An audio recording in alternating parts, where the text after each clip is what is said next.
May ilang netizen ang nang-intriga sa paglunsad ng mga anak ng mga kilalang artista sa Star Magic.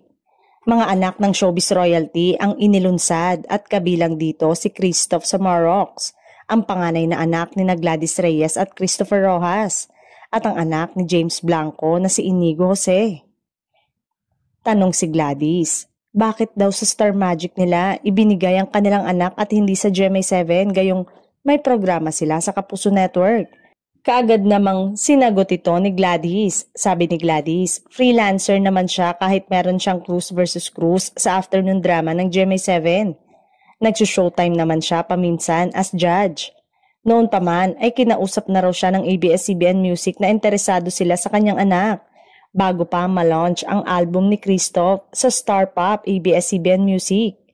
Kinausap na ako ni Direk Laurenti Jogi sa ABS-CBN Ball nung nakita niya si Christoph. Nag-follow up pa sila ulit. Pinatawagan na ako ni Direk Loren na this July na nga raw sila ilo-launch. Sakto din daw kasi puro showbiz royalty, say ni Gladys. Natuwa siya dahil maluwag daw ang Star Magic dahil gusto nilang tapusin muna ang pag-aaral bago mag-focus sa showbiz career. Okay din kina Direk Loren na priority ni Christoph ang studies niya sa UP Diliman. Mag third year college na siya, kaya sa singing, songwriting, tsaka hosting muna siya, sabi pa ng mahusay na kontrabida.